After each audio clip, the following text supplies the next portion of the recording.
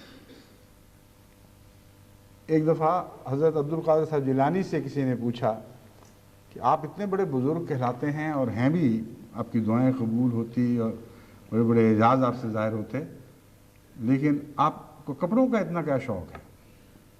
اتنے خوبصورت کپڑے پہنتے ہیں، اتنا اچھا لباس رکھتے ہیں۔ تو آپ نے فرمایا کہ خدا کی قسم، جب تک خدا مجھے نہیں کہتا کہ اے عبد القادر یہ پہن اور یہ پہن، میں وہ نہیں پہنتا۔ یہ ہے ضرورت کا دعا بننا اور پھر دعا کا قبول ہو جانا۔ ہر ایک کو کیوں نہیں خدا کہتا ہے ایسے؟ حضرت عبد القادر سے برتر بزرگ انبیاء تھے، ان کے متعلق یہ بات نہیں ملتی۔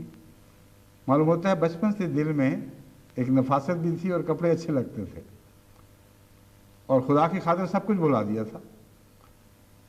بس جس نے خدا کی خاطر اپنی ایک گہری تمنا کو بھلا دیا، اللہ نے اس تمنا کو نہیں بھلایا، اور وہ خود فرماتا تھا کہ عبد القادر یہ کپڑا پہن، یہ تجھے اچھا لگے گا۔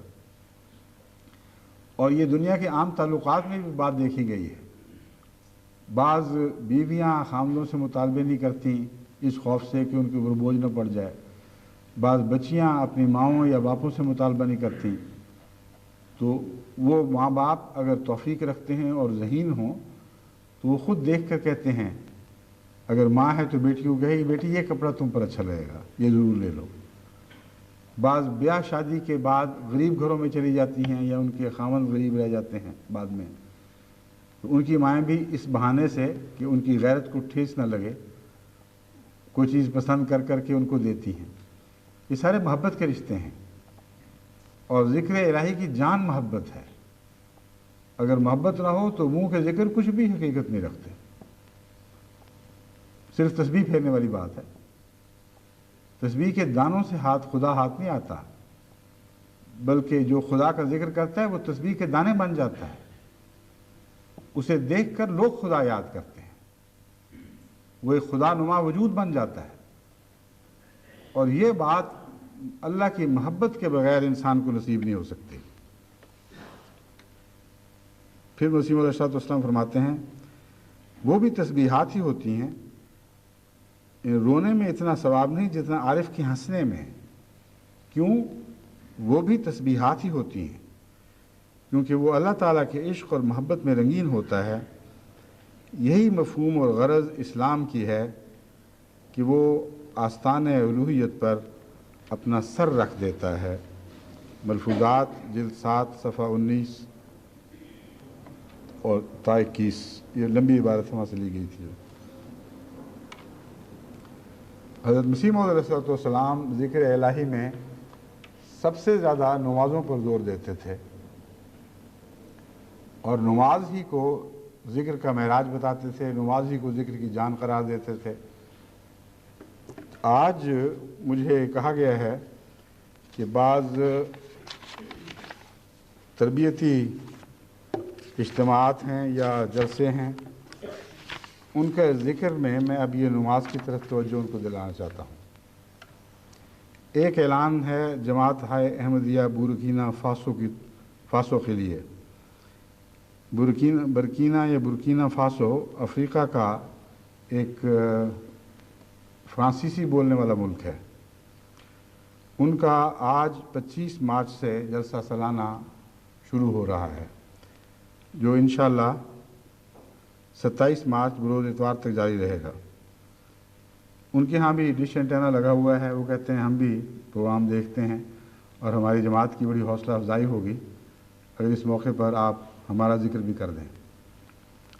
دوسرا جماعت ہے احمدیہ ضلع سیالکوٹ ہیں۔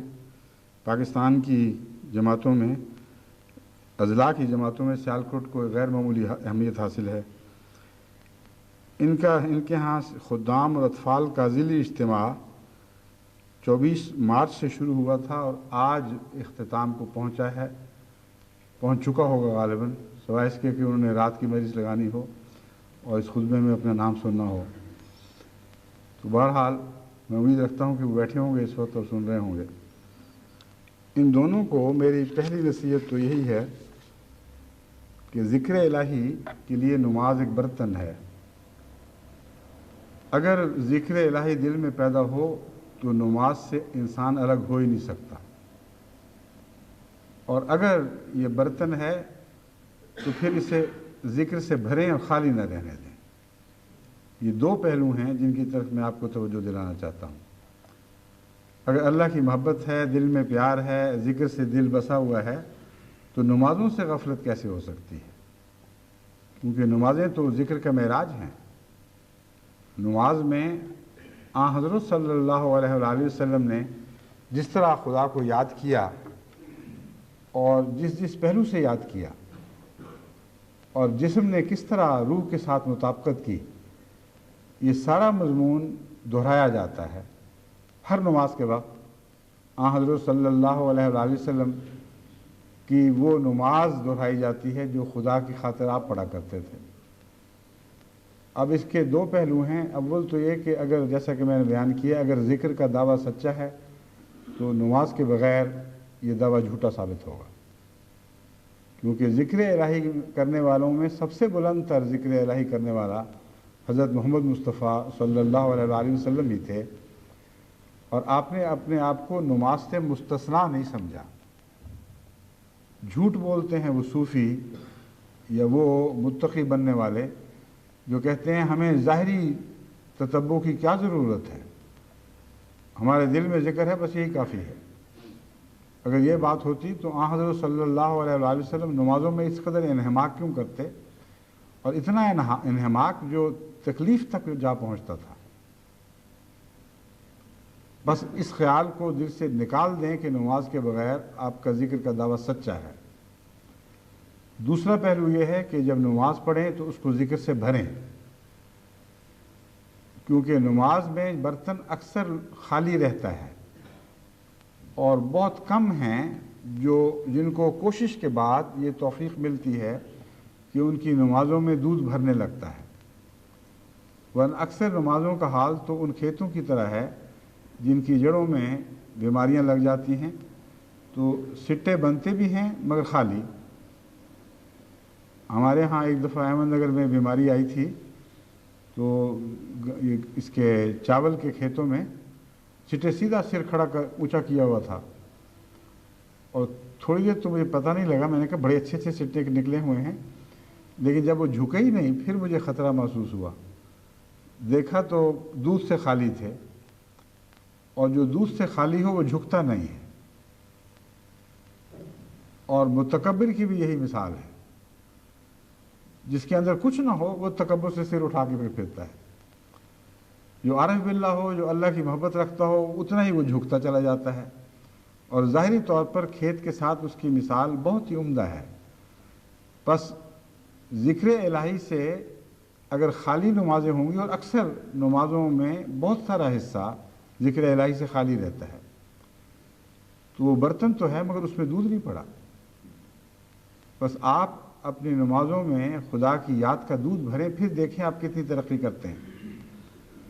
جہاں تک بورکینا فاسو کا تعلق ہے، یہاں اللہ تعالیٰ کے فضل سے اب بہت زیادہ رجحان ہے جماعت کی طرف، اور دن بدن نئے نئے علاقوں سے تقاضے آ رہے ہیں، اور باوجود اس کے کہ ان کے پاس فرینچ سپیکنگ مبلغین کی کمی ہے، یعنی ہمارے پاس کمی ہے ابھی، مگر اس کے باوجود مقامی معلمین کو تیار کرتے ہیں اور ان سے فائدے اٹھا رہے ہیں۔ تو اس ضمن میں یہ بھی جماعت کو نصیحت کرتا ہوں کہ فرانسیسی زبان کی طرف بھی توجہ کریں۔ فرانسیسی بہت بڑے بڑے علاقے ہیں جن میں اس وقت جماعت کی طرف رجحان بڑھ رہا ہے۔ اس میں آئیوری کوسٹ ہے، اس میں بورکینا فاسو بھی ہے، اس میں زائر ہے، اور خود فرانس میں بھی اب ہمیں بہت زیادہ محنت کی ضرورت ہے۔ بس فرینچ سپیکنگ مبلغین کی ضرورت ہے۔ اپنے بچوں کو اور واقفین نو کو جہاں جہاں بھی فرانسیسی زبان اچھی سکھانے کا امکان موجود ہے وہاں ضرور سکھائیں۔ ہم جب اپنے پروگرام جاری کریں گے اس میں بھی زبان سکھائیں گے انشاءاللہ، لیکن وہ آہستہ پروگرام ہے، اور سارا دن میں صرف ایک ہی کلاس تو نہیں لی جا سکتی، اس لیے تقریباً 2 سال میں جا کر میرا خیال ہے کہ انسان اس پروگرام کے ذریعے فرفر ایک زبان بولنی شروع کر دے گا، فرفر نہیں تو کسی حد تک ضرور بولنے لگ جائے گا انشاءاللہ۔ لیکن ہمیں جلدی ہے، اس لیے باقاعدہ جس طرح اسکولوں اور کالجوں میں زبانیں پڑھائی جاتی ہیں محنت کے ساتھ، اس طرح احمدی نوجوان یہ زبان بھی سیکھیں، اور جو فرانسیسی علاقوں میں بچے ہیں ان کو میری نصیحت ہے ان کو اردو بھی سکھائیں، کیونکہ در حقیقت ایک انسان جیسا ترجمہ اپنی زبان میں کر سکتا ہے ویسا ترجمہ کسی دوسری زبان میں نہیں کر سکتا۔ اب دیکھیں ہمارے ہاں اردو سے انگریزی ترجمہ ہوتا ہے، بڑی مشکل سے اب ہمیں اللہ کے فضل سے وہ میسر آئی ہیں خاتون جن کو خدا نے غیر معمولی ملکہ عطا فرمایا ہے، ورنہ اچھے بھلے انگریزی دان بھی ہیں مگر وہ بات بنتی نہیں. لیکن دوسری زبان سے اپنی زبان میں نسبتاً ترجمہ آسان ہوتا ہے. جن کو جرمن زبان آتی ہے اچھی وہیں پیدا ہوئے ہیں وہ اردو سے وہ بچے جو اردو بھی جانتے ہیں بہت اچھا فرفر جرمن زبان میں ترجمہ کرتے ہیں. لیکن اردو ان کی نسبتاً کمزور ہے. جب جرمن زبان سے اردو کریں تو ان کو وہ طاقت نہیں ہے, وہاں جا کے رہ جاتے ہیں. تو اس لیے میری خواہش ہے کہ فرینچ سپیکنگ احمدی اردو بھی سیکھیں, اور اس وجہ سے نہیں کہ یہ پاکستان کی زبان ہے, اس لیے کہ اس زمانے کے امام کی زبان ہے. حضرت مسیح موعود علیہ السلام کو اللہ تعالیٰ نے اردو سپیکنگ بنایا, اگرچہ پنجابی مادری زبان کہلا سکتی ہے مگر اردو ہی کو آپ نے استعمال فرمایا ہے. بس فرانسیسی اردو سیکھیں, اور جہاں تک خدمت دین کا تعلق ہے جب دونوں زبانیں اکٹھی ہوں گی پھر خدمت کی اہلیت ہوگی. اور جو انگریز ہیں ان کو بھی اردو سیکھنی چاہیے اس نقطۂ نگاہ سے کہ دین کی خدمت ہوگی. اس خیال کو دل سے کاٹ کر پھینک دیں کہ یہ پاکستانی زبان ہے. ہندوستانی بھی کوئی نہیں سوچتے پھر آپ, اور بھی دنیا میں ہے یہ پھیلی ہوئی. مقصد صرف اتنا ہے, اور یہی خالص مقصد رہنا چاہیے کہ وقت کے امام کی زبان ہے, اور اگر ہم اس میں مہارت حاصل پیدا کریں گے تو اپنی زبان میں دین کی بہتر خدمت کر سکیں گے. اس کے علاوہ پھر واپس سیالکوٹ جاتا ہوں, 1-2 منٹ باقی ہیں یا شاید نہ رہے ہوں باقی. جی ہے 1-8 منٹ, ٹھیک ہے. سیالکوٹ کی جماعتوں کو میں نے متنبع کیا تھا, آپ بہت بلند مقام سے اتر کے یہاں پہنچی ہوئی ہیں جہاں آج ٹھہری ہوئی ہیں. بڑے بڑے عظیم صحابہ کرام, بڑے بڑے خدام سلسلہ سیالکوٹ میں پیدا ہوئے, اور ساری دنیا پر نظر ڈال کر رکھ لیں کوئی دنیا کا حصہ نہیں ہے جہاں احمدیت کی تعمیر میں خدا تعالیٰ کے فضل سے سیالکوٹیوں کو خدمت کی توفیق نہ ملی ہو. نئی نئی جماعتیں بھی بنانے والوں میں یہ اول رہے, اور اس وقت ساری دنیا میں سیالکوٹ کے سابق بسنے والے پھیل چکے ہیں, اور پاکستان میں بھی جو گجرات سے آتے ہیں یا باہر کے نوآباد علاقوں میں سے آتے ہیں ان کا بھی پرانا پس منظر سیالکوٹ ہی ہے. عجیب بات ہے, معلوم ہوتا ہے کہ مردم یعنی انسان پیدا کرنے میں ظاہری لحاظ سے بھی یہ ضلع بہت زرخیز تھا, اور قابل آدمی پیدا کرنے میں بھی بڑا زرخیز تھا. تبھی حضرت مسیح موعود علیہ السلام نے اسے اپنا دوسرا وطن قرار دیا. بس اس تعلق کو یاد رکھیں, آپ کو دوسرا وطن کہا گیا ہے. وطن بن جائیں, ان صحابہ کی طرح وطن بن جائیں جن صحابہ نے حضرت مسیح موعود علیہ السلام کو اپنے دلوں میں بسا لیا تھا. دوبارہ اس پیغام سے چمٹیں, اسے اپنے دلوں میں بسائیں, اور پھر دیکھیں آپ کی حالتیں کس طرح جلد جلد تبدیل ہوں گی. اور مجھے خوشی ہے کہ سیالکوٹ میں میری گزشتہ تنبیہ کے بعد جلد جلد تبدیلیاں پیدا ہو رہی ہیں. کثرت سے مجھے وہاں سے خط ملتے ہیں, اور چھوٹے بڑے مرد عورتیں سب لکھ رہے ہیں کہ ہمارے دلوں پر گہرا اثر ہے, اور ہم اللہ کے فضل کے ساتھ باقاعدہ MTA سے فائدہ اٹھا رہے ہیں, اور ہمارے دلوں میں نئے ولولے پیدا ہو رہے ہیں. دعا کریں اللہ تعالیٰ ہمارا قدم ترقی کی طرف پہلے سے زیادہ تیز رفتاری سے آگے بڑھائے. میری بھی دعا ہے ساری دنیا کی جماعتوں کو بھی سیالکوٹ کو اس پہلو سے اپنی دعا میں یاد رکھنا چاہیے, اور تمام دنیا کے داعین اللہ کو بھی یاد رکھیں. ذکر الہی زبان پر بھی ہو اور دل میں بھی بسا ہو, پھر آپ خدا کی طرف بلانے والے ہوں تو آپ کی دعوت میں ایک عظیم شان پیدا ہو جائے گی, ایک ایسی قوت جاذبہ پیدا ہو جائے گی کہ کوئی دنیا کی طاقت اس کو رد نہیں کر سکے گی.